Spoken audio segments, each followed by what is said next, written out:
ವೀಕ್ಷಕರೇ ನಮಸ್ಕಾರ. ನಾನು ನಿಮ್ಮ ಅರ್ಪಿತಾ ಬಸವರಾಜ್. ನಾನಿವತ್ತು ಒಗ್ಗರಣೆ ಪುರಿನ ಯಾವ ರೀತಿ ಮಾಡೋದು ಅಂತ ತೋರಿಸ್ತಿದ್ದೀನಿ.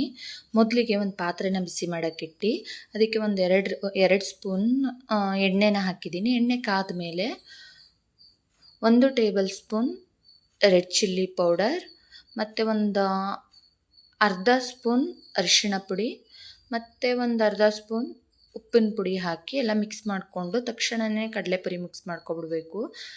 ಇವೆಲ್ಲ ಮಿಕ್ಸ್ ಮಾಡಿ ಇದು ಒಂದು 5 ಸೆಕೆಂಡ್ಗೆ ಕಡಲೆಪುರಿ ಹಾಕ್ಕೊಂಡು ಮಿಕ್ಸ್ ಮಾಡ್ಕೊಬಿಡ್ಬೇಕು.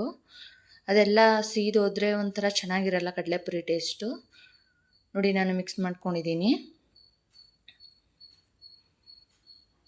ನಂತರ ಇನ್ನೊಂದು ಪಾತ್ರೆಗೆ ಒಂದು 4ರಿಂದ 5 ಟೇಬಲ್ ಸ್ಪೂನ್ ಎಣ್ಣೆ ಬಿಸಿ ಮಾಡೋಕ್ಕೆ ಇಟ್ಟಿದ್ದೀನಿ. ಎಣ್ಣೆ ಬಿಸಿ ಆದಮೇಲೆ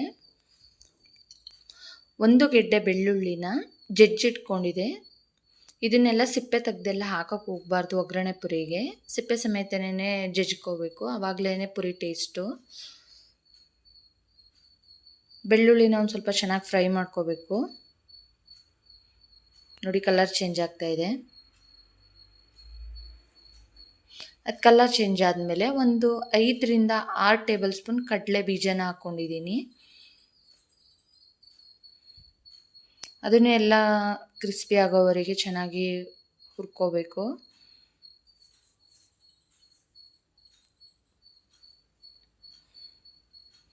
ನಂತರ ಒಂದು 5ರಿಂದ 6 ಒಣಮೆಣಸಿಕಾಯಿನ ಕಟ್ ಮಾಡಿ ಇಟ್ಕೊಂಡಿದ್ದೆ, ಅದನ್ನು ಹಾಕ್ಕೊಂಡು ಅದನ್ನು ಎಲ್ಲ ಎಣ್ಣೆ ಫ್ರೈ ಮಾಡ್ಕೋತಾ ಇದ್ದೀನಿ.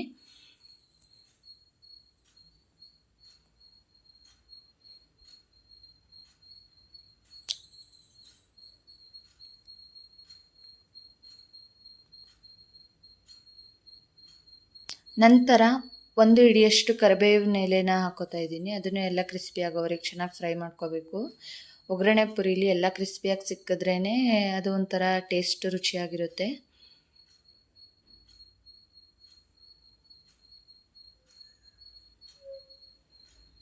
ನಂತರ 1 ಹಿಡಿಯಷ್ಟು ಹುರುಗಡ್ಲೆನ ಹಾಕ್ಕೊಂಡು ಅದನ್ನು ಎಲ್ಲ ಕಲರ್ ಚೇಂಜ್ ಆಗೋವರೆಗೆ ಫ್ರೈ ಮಾಡ್ಕೋತಾ ಇದ್ದೀನಿ. ನೋಡ್ತಾ ಇರ್ಬೋದು ನೀವು.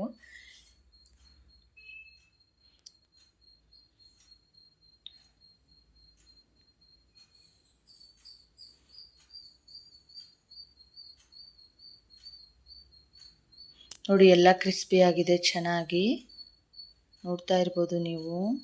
ಕರಿಬೇವು, ಕಡಲೆ ಬೀಜ, ಕಡಲೆ, ಬೆಳ್ಳುಳ್ಳಿ ಎಲ್ಲನೂ ಇವಾಗ ಮೊದಲೇ ಖಾರದ ಪುಡಿ, ಅರಿಶಿನ ಪುಡಿ, ಉಪ್ಪು ಹಾಕಿ ಫ್ರೈ ಮಾಡಿ ಇಟ್ಕೊಂಡಿರೋ ಕಡಲೆಪುರಿನ ಈ ಒಗ್ಗರಣೆಗೆ ಹಾಕ್ಕೊಂಡು ಮಿಕ್ಸ್ ಮಾಡ್ಕೊತಾ ಇದ್ದೀನಿ. ಈ ಒಗ್ಗರಣೆಗೇನು ನಾನು ಉಪ್ಪು ಸೇರಿಸಿಲ್ಲ, ಮೊದಲೇ ಪುರಿಗೆ ಸೇರಿಸಿರೋ ಉದ್ದೇಶದಿಂದ. ನೋಡಿ ಎಲ್ಲ ಮಿಕ್ಸ್ ಮಾಡ್ಕೊಂಡಿದ್ದೀನಿ. ಇವಾಗ ಫ್ಲೇಮ್ನ ಆಫ್ ಮಾಡ್ಕೊಂಡು ಎಲ್ಲ ನೀಟಾಗಿ ಮಿಕ್ಸ್ ಮಾಡ್ಕೋಬೇಕು. ನೋಡ್ತಾ ಇರ್ಬೋದು ಪುರಿ ನೋಡೋಕೆ ಎಷ್ಟು ಚೆನ್ನಾಗಿ ಕಾಣ್ತಾ ಇದೆ.